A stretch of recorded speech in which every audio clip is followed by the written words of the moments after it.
고대 전쟁사 중에서 가장 유명한 전쟁사로 손꼽히는 트로이 전쟁을 여러분들이 잘 아실 겁니다.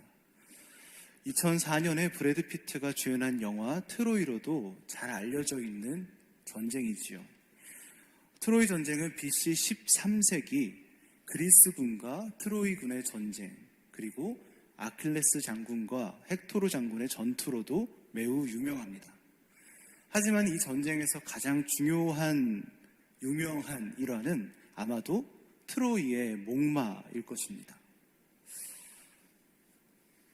그리스군은 굉장한 강군이었습니다. 하지만 트로이가 그리스군에 바로 함락되거나 멸망당한 것은 아니었습니다. 왜냐하면 트로이는 6m 높이 그리고 4.5 두께의 단단한 성벽을 가지고 있었고, 그 안에서 최선을 다해서 공성을 맡고 있었기 때문에 그리스군에게 그렇게 쉽게 정복당하지 않았었고요. 또한 당시의 기록들을 살펴보면 그리스군은 여러 부족들의 연합 군대였습니다. 그래서 부족별로 지휘관별로 따라서 군사력의 차이가 굉장히 심했다고 합니다. 그래서 당시의 그리스군은 이름에 비해서, 그 명성에 비해서는 조금 엉성한 부분도 있었다는 뜻이겠지요. 그래서 결론적으로는 그리스군이 열심히 트로이를 공격했지만 트로이는 쉽게 함락되지 않았습니다. 그렇기에 그리스 군들은 전략을 짜지요. 그들은 아주 큰 목마 하나를 만듭니다. 그 목마 안에는 50명의 군인들이 들어가 있을 만한 공간 또한 만들었죠. 그리고 트로이 측에 거짓 정보를 흘리기 시작합니다. 이 거대한 목마는 그리스 여신에게 드려야 하는 매우 중요한 목마라고 거짓 정보를 흘리게 됩니다. 그리고 그리스군은 그 목마 안에 50여 명의 군인들을 채워놓고요, 가짜로 트로이를 공격합니다. 몇 번 공격하다가 안 되겠다 싶어서 퇴각하는 연기 또한 하게 되지요. 그리고 더 나아가서 그냥 퇴각하는 것이 아니라 정신없이 퇴각하다가 미처 자신들의 진영에 있는 목마를 챙기지 못하는 열연까지 보입니다. 그 연기에 트로이는 속게 되지요. 트로이는 자신들이 그리스군을 이겼다라고 생각합니다. 그리고 기쁨의 환호성을 지르며 밖으로 나오게 되지요. 그러고 보니 그리스군의 그 진영하에 남아있는 거대한 목마 하나를 발견하게 되는 겁니다. 그리고 그들은 그 목마를 아주 쉽게, 아주 너그럽게 전리품으로 여기고 자신들의 성내로 가져오게 됩니다. 그렇게 그들은 승리를 만끽하면서 잔치를 벌입니다. 자신들의 광장 앞에 트로이의 목마를 떡하니 세워놓고 우리는 그리스군을 이겼다, 막아냈다, 승리했다라고 기쁨의 환호성을 지르게 되지요. 밤이 되었습니다. 그리고 어떻게 되었을까요? 목마 안에 숨어있던 그리스 군인들이 쏟아져 나오기 시작합니다. 그리고 그 밤중에 트로이 성내에 곳곳에 불을 지르고 성문을 열었습니다. 그리고 숨어있는 그리스군이 들어올 수 있도록 무혈 입성할 수 있게 도와주었지요. 그렇게 트로이는 아주 허망하게 멸망했습니다. 그렇게 정복당하게 되었지요. 고등학교 시절 저는 이 영화를 보면서 굉장히 많이 화가 나고 답답했습니다.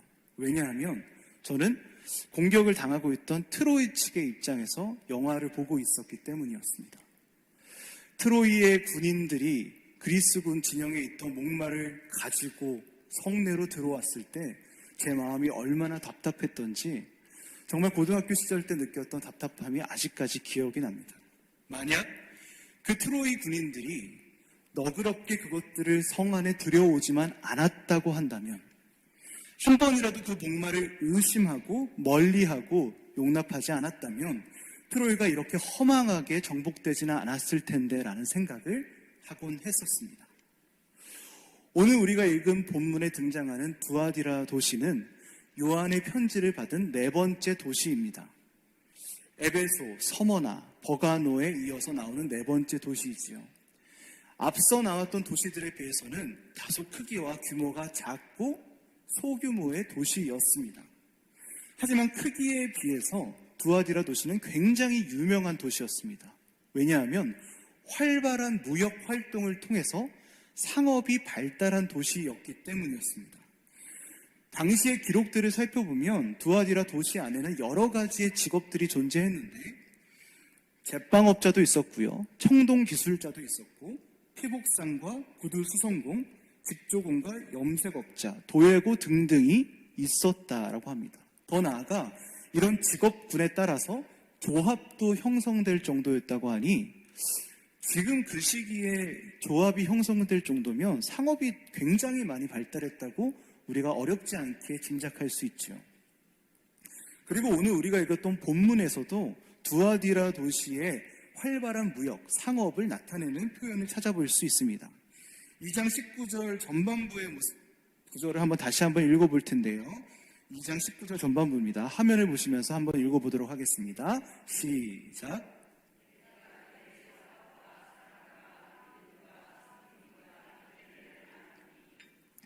이 부분은 두아디라 도시를 향한 칭찬 부분입니다. 그런데 그 칭찬의 가장 첫 부분에 나오는 단어가 무엇입니까? 사업입니다.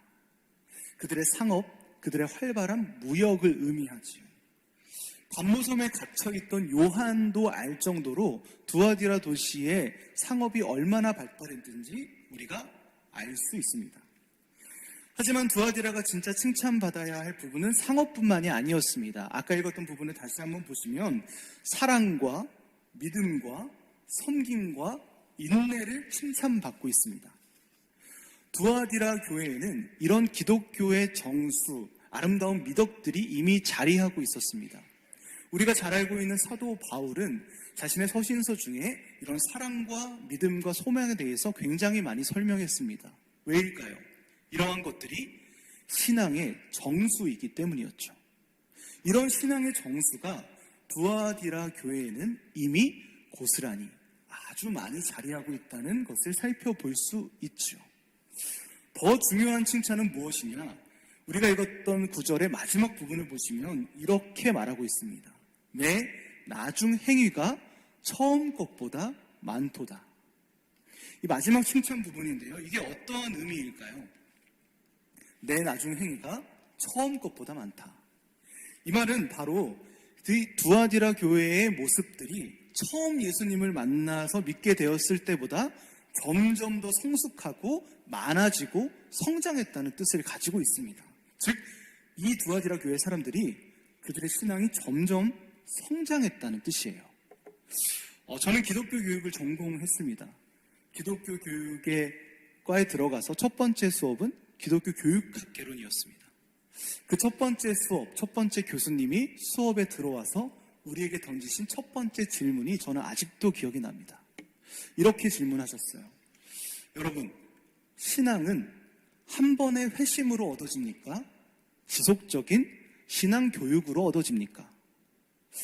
저는 20살에 딱 대학을 입학하고 사실 한 번도 이러한 것에 대해서 질문하거나 생각해 본 적이 없었기 때문에 교수님의 이러한 질문이 굉장히 충격적이고 또 신선했습니다. 과연 어떤 게 답일까요? 우리가 신앙을 갖게 되는 것은 하나님을 만나는 한 번의 회심으로부터 나오는 것일까요? 아니면 지속적인 신앙 교육으로부터 얻게 되는 것일까요? 이러한 질문 앞에는 웬만하면 둘 다라고 하면 맞습니다. 그렇죠. 우리가 예수님을 믿고 신앙을 갖게 된다는 것은 이 두 가지가 동시에 수반됩니다. 하나님께서 강권적으로 계획하시고 이끄시고 만나주시는 회심의 경험이 필수적으로 필요하고요. 그 하나님을 만났던 회심의 경험을 유지하고 지켜내고 기억하기 위해서 끊임없는 신앙 교육이 필요합니다. 회심과 신앙 교육은 동시에 함께 이루어져야 하는 부분들이죠. 즉, 우리의 신앙은 한 번 예수님을 만났다는 것에 대해 멈추지 않고 점점 계속 성숙하고 성장하는 데 목표점이 있다고 볼 수 있습니다. 가장 이상적인 신앙의 모습은 성장에 있지요. 그리고 그 모습을 바로 오늘 두아디라 교회가 온전히 우리에게 보여주고 있습니다. 내 나중 행위가 처음 것보다 많다고 칭찬받으면서 말이죠. 하지만 이런 큰 칭찬을 받았던 두아디라 교회도 심각한 문제가 내부에 있었습니다. 바로 그 교회 공동체 안에 있던 자칭 선지자라 불리는 여인 이세벨의 유혹 때문이었습니다. 20절의 말씀을 우리가 다시 한번 읽어보도록 할 텐데요. 한 목소리로 한번 읽어보도록 하겠습니다. 20절입니다. 시작.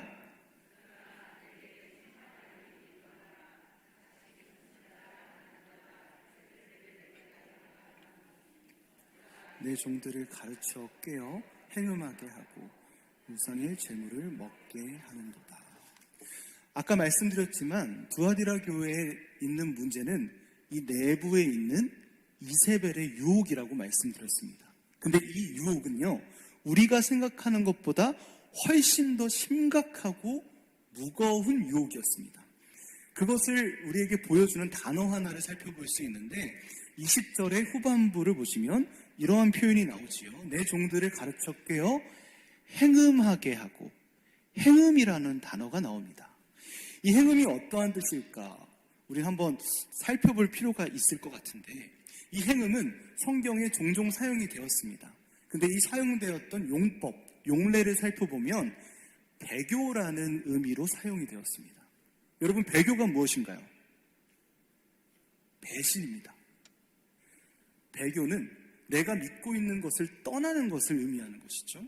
즉, 이세벨의 유혹이 두아디라 교회 공동체로 하여금 배신했다, 배교했다라는 말을 들을 만큼의 아주 강력한 유혹이었다라는 것입니다. 대체 어떤 유혹을 했길래 지금 성경에서는 이렇게 표현하고 있는 것일까요? 한번 핵심적으로 찾아볼 부분은 20절 마지막 부분에 나오는 표현입니다. 무엇일까요? 우상의 재물을 먹게 하는도다라는 말입니다. 이세벨 유혹의 아주 핵심적인 유혹은 두아디라 교회 사람들이 우상의 재물을 먹게 하는 것이었습니다. 여러분, 우상의 재물을 먹는다는 것이 무슨 의미일까요? 우상의 재물은 우상을 숭배하기 위해 드려졌던 재물을 의미합니다. 즉, 우상의 제사에 바쳐졌던 고기를 의미하는 것이죠. 지금 두아디라 교회가 먹게끔 유혹하고 있는 고기가 바로 이 우상의 재물, 우상에게 바쳤던 고기라는 말입니다. 그렇기 때문에 단순히 우상의 재물을 먹는다는 것은 음식을 먹었다는 말이 아닙니다. 고기를 먹었다는 말이 아니에요. 그 고기와 그 음식 안에 들어있는 우상을 향한 마음, 우상에게 드려졌던 그 마음까지 함께 먹는다는 말입니다. 얼마나 위험합니까?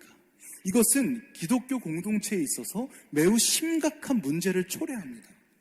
지금 이 두아디라 공동체가 어떤 공동체입니까? 기독교 공동체, 신앙 공동체입니다. 이 공동체는 어떠한 특징을 가지고 있나요? 우리가 너무나 잘 알고 있죠. 예수 그리스도를 오직 나의 주 한 분만으로 여기는 공동체이지 않습니까? 바로 예수님이 그 한 분만이 지켜져야 하는 공동체가 바로 신앙 공동체입니다. 기독교 공동체라고요. 예수님께서 나의 삶의 주인이 되시고 유일한 나의 구원이 되신다는 것을 고백하는 공동체가 기독교 공동체인데, 그렇다면 다른 건 몰라도 이 예수님 한 분만은 지켜야 하는 것이지 않습니까? 이 예수님 한 분만은 온전히 내 마음속에 굳건하게 자리하고 있어야 되지 않습니까? 하지만 우상의 재물을 먹는다는 것은 이 내 마음속에 있는 예수님을 다른 것과 다른 우상과 다른 이방의 종교와 섞기 시작한다는 말입니다. 우상의 재물을 먹음을 통해 이방의 종교와 예수님이 섞이고 혼합되는 심각하고 무서운 일이 벌어지게 되는 것이죠. 우리의 신앙생활은 단순한 종교 활동이 아닙니다. 유일한 하나님을 믿고 오직 구원에 이르기 위하여 십자가에 피 흘리신 예수님을 지켜내는 전쟁과도 같습니다. 유일한 것을 유일하게 지켜내는 것이 바로 믿음입니다. 거기에 타협점은 있을래야 있을 수가 없지요. 하지만 이세벨은 이런 두아디아를 공격했습니다. 유혹했습니다. 그리고 그들 안에 있는 유일한 예수님을 향한 마음을 흔들고 잃어버리게 만들었습니다. 더 합리적인 이유로, 더 편한 이유로, 더 세상에 기준과 가치에 알맞다는 이유로 이세벨은 사단의 공격을 두아디아에게 퍼부었죠. 이런 이세벨의 유혹 앞에서 두아디라 공동체는 어떻게 행동했을까요? 그들은 어떠한 실수를 저질렀을까요? 우리가 아까 읽어보았던 말씀 20절 앞부분에 보면 이러한 표현이 나옵니다. 선지자라 하는 여자 이세벨을 내가 용납함이니. 여기서 지금 두아디라 공동체가 이세벨을 어떻게 했다고 말하고 있습니까? 용납했다고 말하고 있습니다. 여러분, 용납이란 단어는 어떠한 뜻을 가지고 있습니까?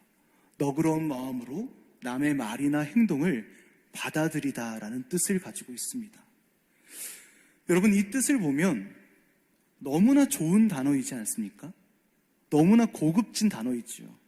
어떻게 보면 성숙한 인격을 가진 사람들의 대표적인 모습이라고도 볼 수 있지 않습니까? 너그러운 마음으로 상대방을 이해하고 사랑하고 받아들이는 것, 어쩌면 예수님을 믿는 우리가 추구해야 할 인격의 자세라고도 볼 수 있습니다. 여러분, 이 용납이라고 하는 단어에는 문제가 전혀 없습니다. 하지만 바로 이것이 우리가 빠지기 쉬운 신앙의 함정입니다. 여러분, 이 용납이란 단어를 사람의 인격에서 쓸 때는 전혀 문제가 없지만 이 단어를 하나님 앞에서, 우리의 믿음 앞에서 쓰게 된다면 이것은 심각한 문제가 되지요. 이것이 바로 용납의 함정입니다. 우리는 우리의 믿음 앞에서, 믿음 생활 중에서, 신앙생활 중에서 너그럽게 용납해야 할 것이 있고 까칠하게 거부하고 용납하지 말아야 할 것들이 있습니다. 우리는 무엇에 용납해야 합니까? 무엇에 너그럽게 용납하며 받아들여야 합니까? 그것을 예수님이 이미 우리에게 완전히 보여주셨지요.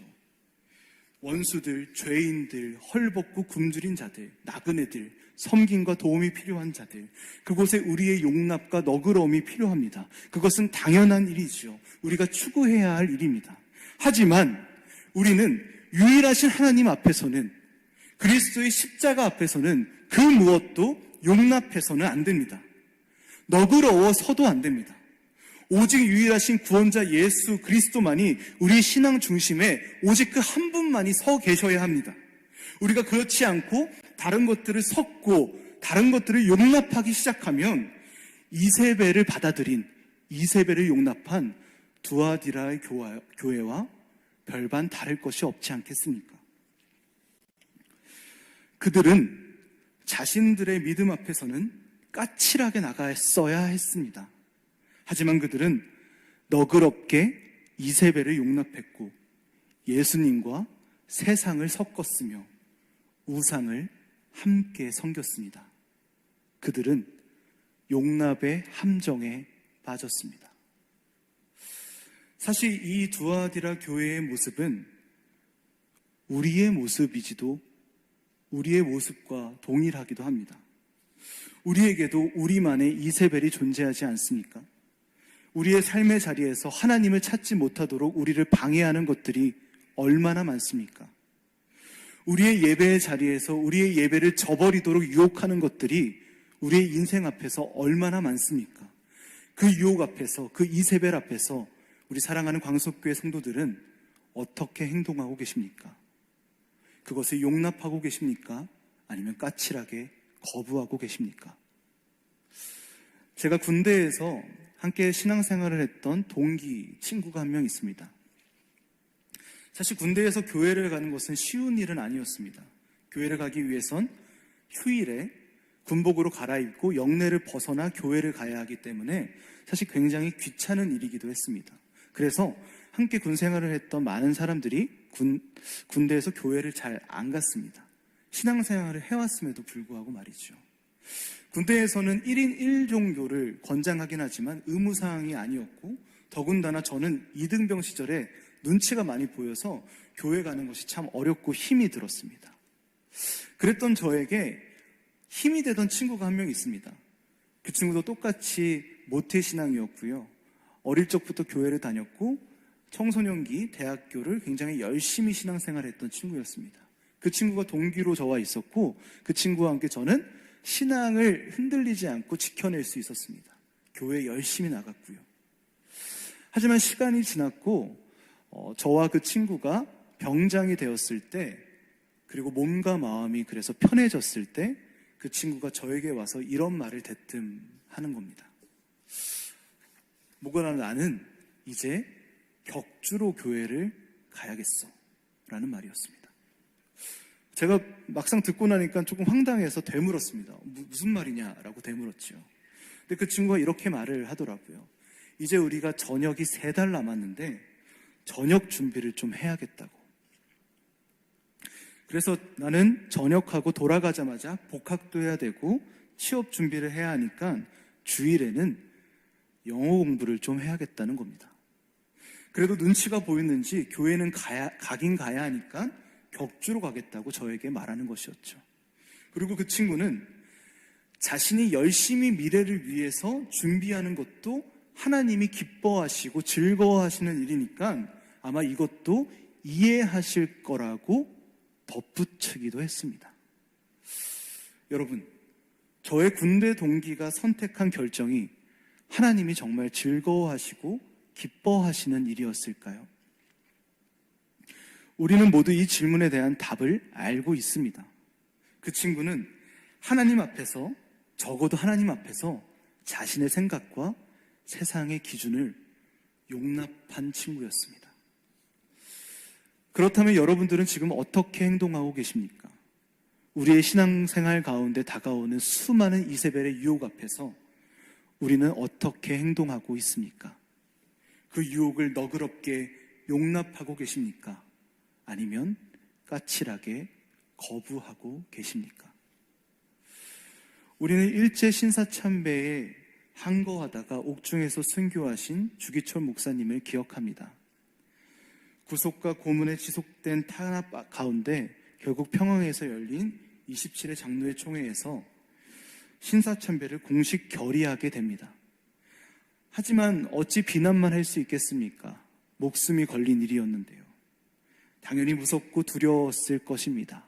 만약 제가 그 자리에 있었다고 하더라도 저도 부끄러운 선택을 했었을 것만 같습니다. 하지만 주기철 목사님은 무릎 꿇지 않았습니다. 신사참배하지 않으셨지요. 그래서 상상 못할 고문을 당하셨습니다. 그럼에도 끝까지 무릎 꿇지 않으셨지요. 4번의 투옥 후 생애 마지막 설교를 남기고 주기철 목사님은 하나님의 곁으로 부름을 받게 되셨습니다.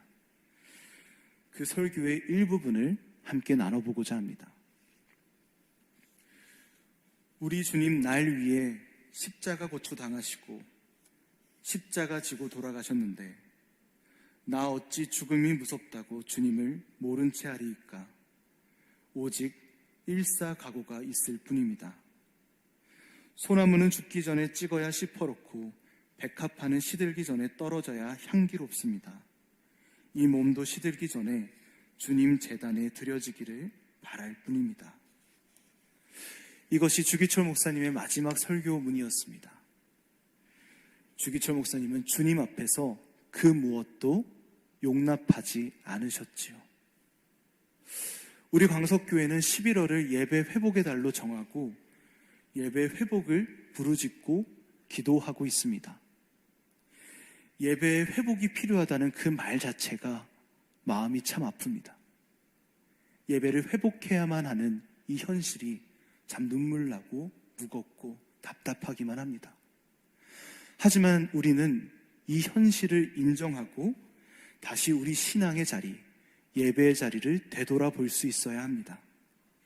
예배함에 있어서 우리는 무엇을 현재 용납하고 계십니까? 세상에서 이렇게 말하고 있으니, 뉴스에서 이렇게 말하고 있으니 이렇게 하는 건 괜찮을 거야. 남들도 이렇게 하고 있으니, 다른 교회도 이렇게 하고 있으니 우리도 이렇게 하는 게 괜찮을 거야. 이렇게 하는 게 더 편리하고 이렇게 하는 게 더 합리적이며 이렇게 하는 게 더 안전하니까 우리가 이렇게 하는 건 괜찮을 거야. 혹시 우리는 이렇게 스스로에게 말하며 우리가 간절히 지켜야 하는 예배의 자리를 소홀히 여기는 모습이 있지는 않으십니까?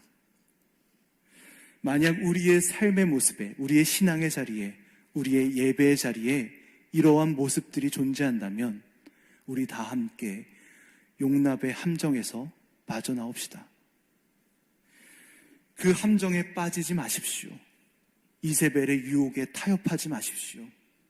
그 용납에서 빠져나와 함께 예배를 온전히 회복할 수 있는 우리 광석교회가 되기를 간절히 원합니다.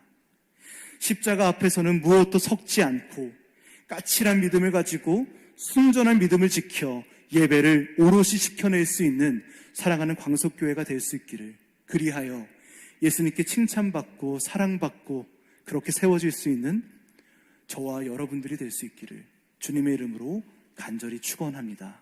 아멘.